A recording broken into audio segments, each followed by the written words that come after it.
Morning all of you. मैं Ranjeet Singh, Gurugram teacher training college Chak 5 Belam Shri Vijaynagar के YouTube channel में आप सभी का स्वागत करता हूं। अपने टीचिंग सब्जेक्ट जो है जीव विज्ञान या बायोलॉजी, इसका अध्ययन कर रहे थे। पीछे वाले वीडियो के अंदर हमने मूल्यांकन टॉपिक जो है उसका अध्ययन किया था। तो अपना जो है टॉपिक मूल्यांकन जो है, इसके अंदर छोटे छोटे अलग अलग बिंदु हैं मूल्यांकन के अंदर, जिसका अपने अध्ययन कर रहे हैं। तो परीक्षा की दृष्टि से बहुत ही महत्वपूर्ण टॉपिक है मूल्यांकन या एवल्यूशन।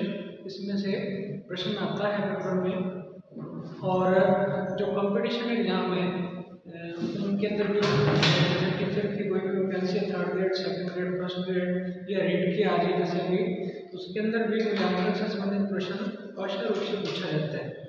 तो आप इस टॉपिक को सिर्फ बीएड की दृष्टि से ना लेकर के आप जो टीचर की वैकेंसी की तैयारी कर रहे हो उसकी दृष्टि से भी इसको अच्छे से तैयार कर लो, क्योंकि ये इसमें से प्रश्न जरूर आते हैं कंपटीशन एग्जाम के अंदर भी।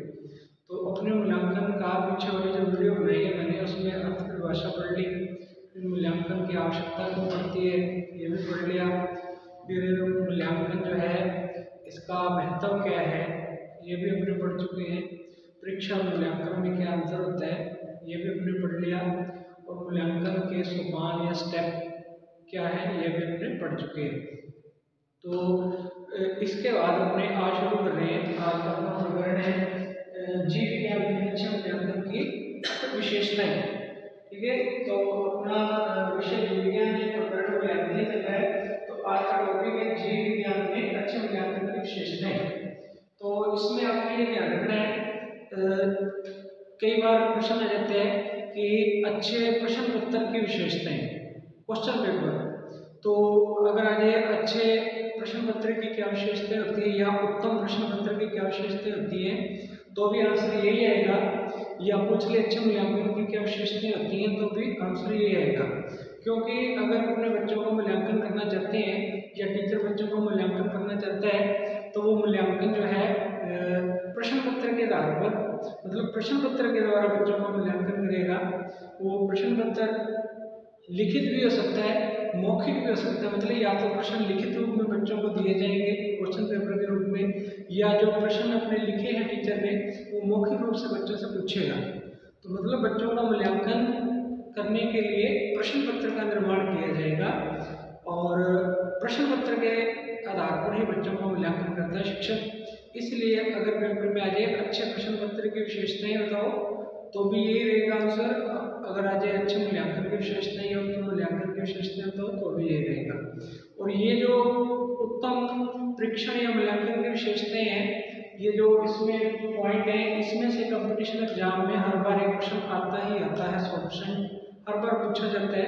रीड का एग्जाम हो चाहे थर्ड ग्रेड हो सेकंड ग्रेड हो, तो इस टॉपिक को आप 2-3 बार अच्छे से पढ़ लेना। इसमें से अवश्य रूप से क्वेश्चन आता है पेपर में। तो अच्छे मूल्यांकन की विशेषताओं के अंदर अपने सबसे पहले देखते हैं, पहला लिखा है वस्तुनिष्ठता। वस्तुनिष्ठता जिसको अपने ऑब्जेक्टिविटी भी कहते हैं। तो वस्तुनिष्ठता का मतलब होता है कि जो प्रश्न पत्र तैयार किया गया है शिक्षक के द्वारा, उसके अंदर प्रश्न जो है शिक्षक ने दिए हैं, वो प्रश्नों के जो अंक हैं उन पे शिक्षक का प्रभाव ना पड़े। मतलब जो प्रश्न पत्र बच्चों को दिया है शिक्षक ने, उन प्रश्नों पे जो है परीक्षक का अंकों का प्रभाव नहीं पड़ना चाहिए। और अगर प्रश्नों की जांच जो है स्वतंत्र रूप से करवाई जाए, तो अंक उनके समान ही आने चाहिए।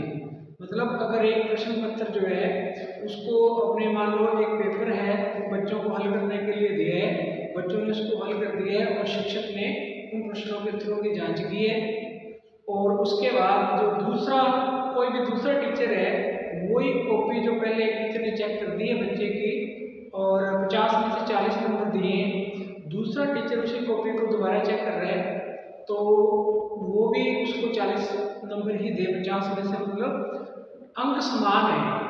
अपने कितने भी अलग अलग टीचरों से कॉपी चेक करवा लें, उस बच्चे की अंक जो है बार बार एक वही आने चाहिए। तो इसका मतलब उस प्रश्न पत्र के अंदर वस्तुनिष्ठता या ऑब्जेक्टिविटी है।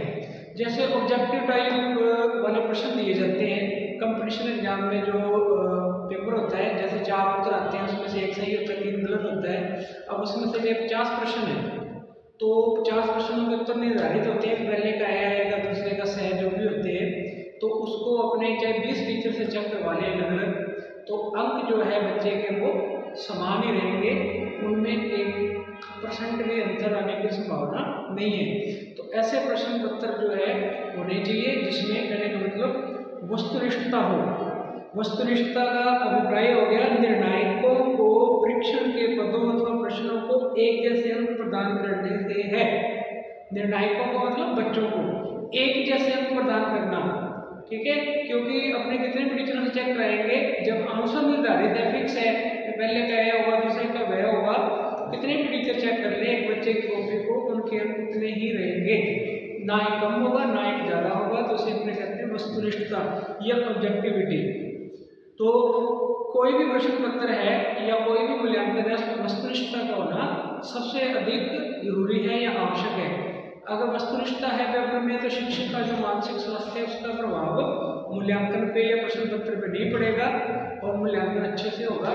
अगर वस्तुनिष्ठता नहीं है पेपर के अंदर, तो शिक्षक का जो मानसिक स्वास्थ्य है उसका प्रभाव प्रश्न पत्र पे या बच्चे के मूल्यांकन पे या उसके अंकों पे पड़ सकता है। तो ये वस्तुनिष्ठता प्रश्न के अंदर अवश्य रूप से होनी चाहिए।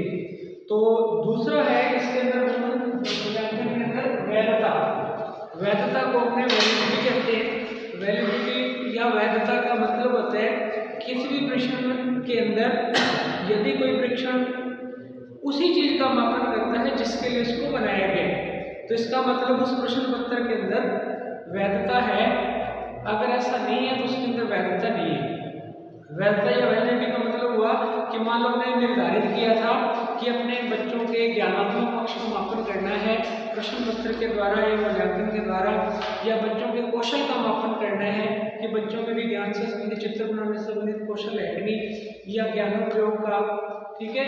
तो बोधात्मक का जो भी अपने उद्देश्य हैं जिनकी पूर्ति के लिए बच्चों को अध्ययन करवाया जाता है, टीचर लेसन प्लान करता है, उसके बाद में जब मूल्यांकन करता है तो वो जिस भी कौशल का विकास करना मतलब मूल्यांकन करना चाहता है, तो जिस उद्देश्य को लेकर के शिक्षक बच्चों का मूल्यांकन करता है या पेपर बनाता है, अगर वो पेपर उस उद्देश्य की पूर्ति करता है तो इसका मतलब उसमें वैधता है।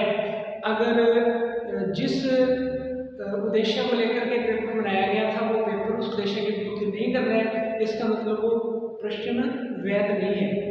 तो अब मैं ये कह सकते हैं कि अगर कोई परीक्षण वही मापन करता है या उसी चीज का मापन करता है जिसके लिए उसे बनाया गया था, तो वो वैध है अथवा वो वैध नहीं है। तो एक अच्छे परीक्षण के अंदर या अच्छे मूल्यांकन में या अच्छे प्रश्न पत्र के अंदर वैधता का गुण होना अति आवश्यक है। इसके बाद तीसरा है मेरे पास विश्वसनीयता। अच्छे प्रश्न पत्र या मूल्यांकन में विशेषता का तीसरा है विश्वसनीयता। रिएबिलिटी कहते हैं जिसको अपने विश्वसनीयता के अंदर। विश्वसनीयता से तात्पर्य ऐसी परीक्षा से है जिसको बार बार प्रशासित करने पर एक जैसे ही निष्कर्ष निकले। मतलब कोई क्वेश्चन पेपर बनाया है, कोई पेपर बनाया है, अपने बच्चों का पेपर ले रहे हैं मूल्यांकन करने के लिए, और बच्चों ने जो पेपर सोल्व करके कॉपी दे दी, टीचर ने उस कॉपी को चेक कर लिया, बच्चों के अंक निर्धारित कर दिए, अंक लगा दिए कॉपियों के ऊपर। तो अब उसी पेपर को फिर दोबारा से अगर लिया जाए 5 दिन बाद, 10 दिन बाद, 15 दिन बाद, अगर शिक्षक उसी पेपर को उन्हीं बच्चों से दोबारा से करवाता है, तो वो जो अंक पहली बार बच्चों ने प्राप्त किए थे उनमें अंतर नहीं आए। जितने अंक पहली बार बच्चों ने लिए थे, दूसरी बार अगर पेपर वही पेपर लिया जा रहा है तो उतने अंक अगर बच्चों के आ रहे हैं, इसका मतलब उस प्रश्न पत्र के अंदर विश्वसनीयता है। अगर एक ही पेपर को बार बार प्रशासित करने पर या एक ही परीक्षण को बार बार प्रशासित करने पर अंक समान नहीं आते बच्चों के, इसका मतलब उस परीक्षण पत्र के अंदर या उस परीक्षण के अंदर विश्वसनीयता नहीं है। तो एक अच्छे उत्तम प्रश्न पत्र के अंदर विश्वसनीयता का गुण होना अति आवश्यक होता है। इसके बिना अच्छे से मूल्यांकन की प्रक्रिया संभव नहीं की जा सकती है। इसमें एक चीज़ ये भी ध्यान में रखनी है आपने, विश्वसनीयता के अंदर जो प्रश्न पत्र है, अगर अपने इसको बार बार प्रशासित कर रहे हैं या ले रहे हैं बच्चों का पेपर बार बार, तो उसमें परिस्थितियां भी समान होनी चाहिए। समान परिस्थितियों में समान प्रश्न पत्र को बार बार प्रशासित किया जाए तो अंक बच्चों के समान होने चाहिए। तो इसका मतलब उसमें विश्वसनीयता है। अगर ऐसा नहीं है तो उसके अंदर विश्वसनीयता का गुण नहीं है। और एक अच्छे प्रश्न पत्र के अंदर विश्वसनीयता का होना अति आवश्यक है, और इसके बिना जो है अपने अच्छे से मूल्यांकन नहीं कर सकते। इसके बाद अगला है अपने पास मानक। मानक जो है जिसको नॉर्म्स कहते हैं, तो यह भी एक शैक्षिक और मनोवैज्ञानिक मापन में प्राप्त अंकों का समझने और उनकी व्याख्या करने के लिए कुछ प्रतिमानों की आवश्यकता पड़ती है। मतलब जब अपने बच्चों को मूल्यांकन करना चाहते हैं तो मूल्यांकन करने के लिए अपने को कुछ स्टैंडर्ड्स या मानकों की आवश्यकता पड़ती है, जिन्हें अपने प्रतिमान भी कह सकते हैं। स्टैंडर्ड्स को या मानकों की आवश्यकता पड़ती है, जिनके आधार पर हम बच्चे की जो उपलब्धि है, अचीवमेंट है, उसका निर्धारण करते हैं। अब जो मानक हैं जिनके आधार पर अपने बच्चे की अचीवमेंट या उपलब्धि का निर्धारण करते हैं, उनमें एक समूह में व्यक्ति विशेष की या बच्चे विशेष की स्थिति का ज्ञान कराते हैं ये अपने को। मतलब अगर क्लास में 10 बच्चा है या 50 बच्चे हैं तो वो सभी बच्चे व्यक्तिगत रूप से भिन्न भिन्न है, मानसिक, शारीरिक रूप से, संवेगात्मक रूप से।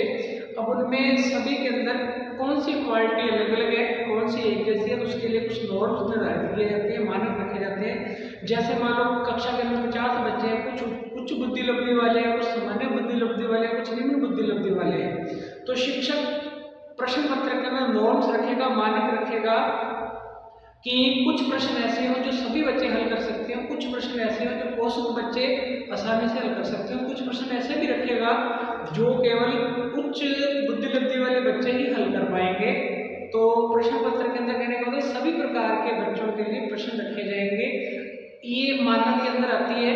अब मानक के अंदर शिक्षक जो है जब मानक निर्धारित करेगा मानक मूल्य, तो वो 4 प्रकार उसमें देखे जाते हैं। जैसे आयु मानक एज के अनुसार भी हो सकता है, ठीक है, एज नॉर्म्स।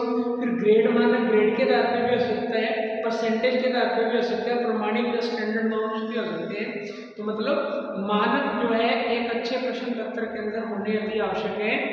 बिना मानक के मतलब बच्चों की आयु के अनुसार भी प्रश्न पत्र का निर्धारण किया जाना चाहिए। भी अपने को ये पता होना चाहिए 5वीं क्लास के बच्चों के लिए प्रश्न पत्र तैयार किया जा रहा है, 8वीं क्लास के बच्चों के लिए किया जा रहा है, 10वीं क्लास के बच्चों के लिए किया जा रहा है, क्योंकि साइंस के टॉपिक 6ठी क्लास से 10वीं क्लास तक मिलते जुलते होते हैं। जैसे एनर्जी टॉपिक है वो अपनी 6ठी क्लास या 7वीं क्लास के बच्चों को भी पढ़ाते हैं, 9th 10th के बच्चों को भी पढ़ाया जाता है। लेकिन जब प्रश्न बनाया जाएगा एनर्जी से संबंधित बच्चों का मूल्यांकन करने के लिए, तो जब तब टीचर इस बात का ध्यान रखेगा कि वो 6th क्लास के बच्चे के लिए बनाया जा रहा है या 10वीं क्लास के बच्चे के लिए बनाया जा रहा है। ये नॉर्म्स के अंदर आता है। तो नॉर्म्स के अंदर ये चीजें ध्यान रखी जाती है। आयु के अनुसार श्रेणी मानक, ग्रेड के अनुसार भी ग्रेड प्रणाली है या परसेंटेज प्रणाली है, इसके आधार पर भी मानक निर्धारित किया जाता है। तो एक उत्तम या अच्छे प्रश्न पत्र के अंदर अपने को मानक जो है उसका भी ध्यान रखना आवश्यक है, ताकि मूल्यांकन में इसका कोई प्रभाव ना पड़े। इसके बाद अगला है अपने पास व्यवहारिकता। व्यवहारिकता मतलब प्रैक्टिकली अपने कह सकते हैं कि जो अपने प्रश्न पत्र तैयार किए बच्चों का मूल्यांकन करने के लिए, तो व्यवहारिकता उसके अंदर होनी चाहिए। अब व्यवहारिकता का मतलब जो बच्चों को ज्ञान दिया गया, बच्चों को जो सिखाया गया और बच्चे उस ज्ञान का अपने व्यवहारिक जीवन में उपयोग कर रहे हैं, तो मूल्यांकन के समय उससे संबंधित प्रश्न जो है उनको अपने को प्रश्न पत्र के अंदर रखना चाहिए। व्यवहारिकता का तात्पर्य मतलब परीक्षण की रचना। एक तो परीक्षण की रचना हो जाएगी, प्रश्न पत्रों की रचना। रचना मतलब अपने जब प्रश्न बनाएंगे तो बच्चों की व्यवहारिकता से संबंधित, ज्ञान से संबंधित प्रश्न होने चाहिए, ठीक है। जैसे अपने चुंबक टॉपिक बच्चों को पढ़ाया, उसको मूल्यांकन कर रहे हैं, तो मूल्यांकन के अंदर अपने जब चुंबक से संबंधित प्रश्न बनाएंगे तो प्रश्न इस प्रकार का होगा जो बच्चा अपने व्यवहारिक जीवन में चुंबक का उपयोग कर रहा है उससे संबंधित होगा। तो एक तो इसमें व्यवहारिकता के अंदर परीक्षणों की रचना या प्रश्न की रचना, फिर प्रयोग, कैसे कैसे बच्चा उपयोग कर रहे हैं वस्तुओं का जिनके बारे में अपने बच्चों को ज्ञान दिया है, अंक प्राप्त पद्धतियों की व्याख्या और निष्कर्ष निकालने की विधि, प्रक्रिया में सरलता आदि, इन चीजों को व्यवहारिकता के अंदर अपने रखते हैं। व्यवहारिकता या प्रैक्टिकली मतलब जो बच्चे को ज्ञान दिया गया है, अब उसका जब अपना मूल्यांकन करना है तो बच्चा अपने व्यवहारिकता के अंदर उनको किस प्रकार से ला रहा है, उससे संबंधित अपने को अंकों की योजना और प्रश्नों की योजना और व्याख्या से संबंधित बातें इसके अंदर रखनी चाहिए। इसके अलावा किसी भी परीक्षा की रचना छात्रों की अधिगम उपलब्धियों के लिए की जाती है और वही परीक्षा उपयोगी कहलाएगी जिसमें ऐसे प्रश्नों का समावेश होगा जिन्हें छात्र समझ सके और उनके उत्तर दे सके। अगर अपने इस प्रकार के प्रश्न पेपर में डाल दिए गए हैं जिन्हें बच्चे समझ नहीं पा रहे हैं और उनकी व्याख्या नहीं कर पा रहे हैं, इसका मतलब उस परीक्षण के अंदर व्यवहारिकता नहीं है। तो प्रश्नों की जो भाषा है वो इस प्रकार की होनी चाहिए ताकि बच्चे उसे आसानी से समझ सके और उसका उत्तर दे सके। परीक्षा जिस उद्देश्य को ध्यान में रखकर बनवाई गई है या करवाई जा रही है उस उद्देश्य की पूर्ति अवश्य रूप से करनी चाहिए। यह भी व्यवहारिकता के अंदर भी आती है बात है। तो मतलब व्यवहारिकता के अंदर एक तो बच्चों के व्यवहारिक जीवन से संबंधित जो ज्ञान है, बच्चे अपने जीवन में इसको किस प्रकार से उपयोग में ला रहे हैं, उससे संबंधित प्रश्न होने चाहिए। प्लस उसके अंदर जो अपने योजना बनाई है प्रश्नों की या अंकों की, वो भी व्यवहारिकता पे आधारित होनी चाहिए। इसके अलावा बच्चों के जो प्रश्न बनाए गए बच्चों को दिए गए उसकी भाषा जो है वो स्पष्ट और सरल होनी चाहिए ताकि बच्चे उसको आसानी से समझ के उनका उत्तर जो है दे सकें। तो ये व्यवहारिकता है। व्यवहारिकता का एक अच्छे प्रश्न पत्र के अंदर या अच्छे मूल्यांकन में होना भी आवश्यक है। व्यवहारिकता के बिना अपने बच्चे का अच्छे से मूल्यांकन नहीं कर सकते। इसके बाद अगला जाता है अपने पास व्यापकता। व्यापकता का मतलब है कि पाठ्यक्रम के अधिक से अधिक तथ्यों, संप्रत्तियों और प्रकरणों का समावेश होना चाहिए। जो अपने प्रश्न पत्र तैयार किए बच्चों को मूल्यांकन करने के लिए, वो लगभग पूरे बच्चे के जो सिलेबस है बच्चे का उसको कवर करता हो। जैसे मान लो शिक्षक जो है एक यूनिट का टेस्ट ले रहा है या पेपर ले रहा है, मूल्यांकन कर रहा है बच्चों का, तो उस पूरी यूनिट के प्रश्न उस प्रश्न पत्र के अंदर आ जाने चाहिए। मतलब जितने भी शिक्षण बिंदु हैं या जितने भी टॉपिक है यूनिट के, लगभग सभी से संबंधित प्रश्न उसके अंदर होने चाहिए। ये आपने अगर पूरी बुक का बच्चे का एनुअल एग्जाम ले रहे हैं तो उसमें पूरी बुक के अंदर जितने भी लेसन हैं उसके अंदर जो भी टॉपिक हैं वो सभी टॉपिक से संबंधित प्रश्न उस प्रश्न पत्र के अंदर आ जाने चाहिए। तो उसको अपने कहते हैं व्यापकता। संकुचित अर्थ वाला प्रश्न पत्र नहीं होना चाहिए कहने का मतलब। तो जितना भी विषय वस्तु है सभी बिंदुओं को टच करने वाले प्रश्न उसके अंदर होने चाहिए। तो उसे अपने कहते हैं व्यापकता। परीक्षा के अंदर जो प्रश्न पत्र दिए गए हैं वो संपूर्ण सिलेबस से संबंधित होंगे ताकि अपने बच्चों का अच्छे से मूल्यांकन कर सकें। अगर व्यापकता प्रश्न पत्र के अंदर नहीं होगी तो अपने बच्चे के जो है पूर्ण ज्ञान का मूल्यांकन नहीं कर सकते। मतलब या उसने पूर्ण रूप से क्या सीख लिया है क्या नहीं सीखा है इसका निर्धारण अच्छे से नहीं कर पाएंगे। और जो कौशल जिनका निर्धारण किया था शिक्षक ने बच्चों को जो कौशल सिखाने के लिए अध्ययन करवाया, जैसे ज्ञान है, अवबोध है, अनुप्रयोग है और कौशल है, वो चारों का अपने अच्छे से मूल्यांकन नहीं कर सकेंगे। इसलिए अच्छे परीक्षण की या अच्छे प्रश्न पत्र की अच्छे मूल्यांकन की विशेषता होती है कि उसमें व्यापकता होती है या होनी चाहिए। इसके बाद अगला है विभेदकारिता। विभेदकारिता का मतलब है ऐसी परीक्षा जो उच्च योग्यता व निम्न योग्यता वाले छात्रों में भेद बता सके।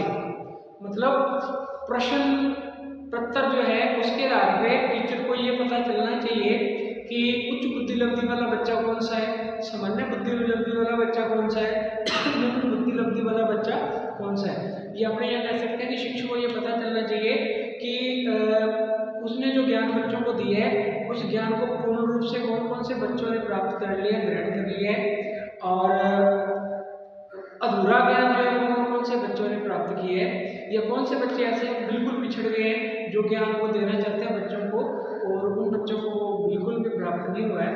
तो इस चीज का निर्धारण प्रश्न पत्र करता होना चाहिए।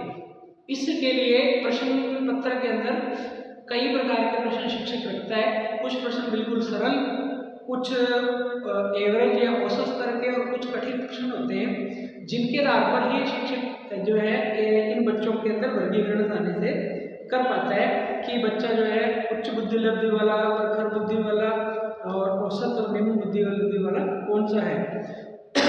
अतः प्रश्न के अंदर विभेदकारिता, प्रश्न में विभेदकारिता होनी चाहिए, सरल प्रश्न भी होने चाहिए, सामान्य भी होने चाहिए और कठिन प्रश्न भी प्रश्न पत्र के अंदर होने चाहिए, ताकि बच्चे जब उनका उत्तर दें तो शिक्षक को पता चल जाए कमजोर बच्चे कौन से हैं और सामान्य वाले कौन से हैं और प्रखर बुद्धि वाले कौन से हैं। अगर विभेदकारिता प्रश्न पत्र के अंदर नहीं है तो शिक्षक इस बात का निर्धारण नहीं कर पाएगा कि अधिक बुद्धि लब्धि वाले बच्चे कौन से हैं जो अच्छे से ज्ञान को प्राप्त कर रहे हैं, सामान्य बुद्धि लब्धि वाले कौन से, निम्न बुद्धि लब्धि वाले, या शिक्षक को ये पता नहीं चलेगा किन बच्चों को जो है अधिक सहायता की जरूरत है या उनको अतिरिक्त कक्ष के अंदर मेहनत करवाई जाने की जरूरत है, उनको अधिक समय देने की जरूरत है, कौन से बच्चे जो है उनको कम समय देने की जरूरत है। तो या किन बच्चों की हेल्प लेकर के जो कमजोर बच्चे हैं उनको आगे लाया जा सकता है। इस बात का पता शिक्षक को तभी चलेगा जब प्रश्न पत्र के अंदर विभेदकारिता होगी। इसके बाद आता है अपना स्पष्टता। स्पष्टता मतलब क्लियरनेस, इसका आपको नाम से पता चल रहा है। विप्रेक्षण का निर्माण करते समय ध्यान में रखना आवश्यक है कि प्रश्नों की भाषा सरल होनी चाहिए, स्पष्ट होनी चाहिए, पठनीय तथा समझने योग्य होना चाहिए। प्रश्न मतलब प्रश्न पत्र के अंदर जब प्रश्न अपने दिए हैं उनकी भाषा सरल होनी चाहिए, उसको आसानी से समझ जाए। फिर स्पष्ट होनी चाहिए, पठनीय मतलब बच्चा उसको आसानी से पढ़ सके और अक्षर जो है उसके अंदर बहुत ही छोटे साइज वाले भी नहीं होने चाहिए ताकि बच्चे उसको आसानी से पढ़ सके। और प्रश्नों को उत्तर देते समय भाषा संबंधी शुद्धियों के कारण भ्रमित नहीं होना चाहिए शिक्षक को, क्योंकि हिंदी विषय के अलावा बाकी जो अन्य विषय है बच्चे उन विषयों के अंदर जब अपना प्रश्न पत्र के अंदर प्रश्नों के उत्तर दे रहे होते हैं तो भाषा की शुद्धियों का पूर्ण रूप से ध्यान में नहीं रखते हैं या कुछ भाषा की शुद्धियाँ कर जाते हैं। तो विज्ञान या अपने कह सकते हैं कि हिंदी के अलावा अन्य विषयों के जो अध्यापक हैं उनको बच्चों के जो प्रश्न पत्र की उत्तर पुस्तिका की जांच करते समय हिंदी की शुद्धियों पे ज़्यादा ध्यान नहीं देना चाहिए ताकि बच्चों के जो अंक हैं उन पर ज़्यादा प्रभाव ना पड़े। तो यह स्पष्टता इसके अंदर होनी चाहिए। परीक्षण में दिए गए निर्देश स्पष्ट होने चाहिए। कोई भी प्रश्न पत्र है उसमें इंस्ट्रक्शन दिए जाते हैं स्टार्टिंग के अंदर कि जो है समय निर्धारित कितना है, अधिकतम अंक कितने हैं और इसमें खंड कितने हैं पेपर के अंदर, एवस है, वह खंड है या दया खंड है, तो प्रत्येक खंड में से कितने प्रश्न करने हैं, ये सारा इंस्ट्रक्शन जो है या दिशा निर्देश है ये स्पष्ट रूप से पेपर के ऊपर लिखे हुए होने चाहिए ताकि बच्चे उसको पढ़ करके आसानी से अपना जो प्रश्न पत्र उसको हल कर सकें। तो ये अच्छे प्रश्न पत्र की विशेषताएं हैं। इसके अंदर जो अपने पहले वाले जो पढ़े हैं, एक तो वस्तुनिष्ठता, वैधता, विश्वसनीयता और एक व्यावहारिकता। इनमें से क्वेश्चन ज़्यादातर कंपटीशन एग्जाम में भी आता है कि वस्तुनिष्ठता क्या होती है, वैधता क्या होती है, व्यावहारिकता क्या होती है, तो इसको आप अच्छे से देख लेना तो ताकि आपको बाद में दिक्कत का सामना नहीं करना पड़े। तो इसमें मेन तो एक तो ऑब्जेक्टिविटी है जो वस्तुनिष्ठता और एक विश्वसनीयता, इन दोनों में विशेष रूप से ध्यान रखने, बच्चों को कन्फ्यूजन हो जाता है। तो याद रखना विश्वसनीयता का मतलब तो है ऐसी परीक्षा जिसको बार बार लेने पर अंक बच्चे के एक ही जैसे हैं। मान लो एक बार पेपर लिया, 10 दिन बाद वही पेपर समान परिस्थितियों में दोबारा ले लिया तो बच्चे के जितने पहली बार आए उतने दूसरी बार आए, जिसका मतलब प्रश्न पत्र के अंदर विश्वसनीयता है। मतलब एक ही पेपर को बार बार लेने पे अंकों के अंदर अंतर नहीं है, समान अंक आए तो इस प्रश्न पत्र के अंदर विश्वसनीयता है। और वस्तुनिष्ठता का मतलब अंक जो है बच्चे के उस पर जो है शिक्षक के मानसिक स्वास्थ्य का प्रभाव न पड़े, मतलब परीक्षण या निर्णय का प्रभाव अगर अंकों पे ना पड़े। मतलब एक ही बच्चे के जो प्रश्न की कॉपी है, प्रश्न पत्र की जो उसने उत्तर लिखे हैं, एक ही बच्चे की कॉपी को अलग अलग शिक्षकों से अगर अपने जांच करवाया जाए तो सभी शिक्षकों द्वारा उसको समान अंक दिए जाएं, इसका मतलब उसमें वस्तुनिष्ठता या ऑब्जेक्टिविटी है। तो इन चीज़ों में आपने विशेष रूप से ध्यान में रखना है। तो ये अच्छे मूल्यांकन की या प्रश्न पत्र की विशेषताएं थी, आप इसको अच्छे से देख लेना। फिर भी अगर आपको कोई समस्या लगे तो कमेंट बॉक्स में कमेंट करके पूछ लेना। आज के लिए इतना ही है, कल अपने जो नया टॉपिक शुरू करेंगे। Thank you.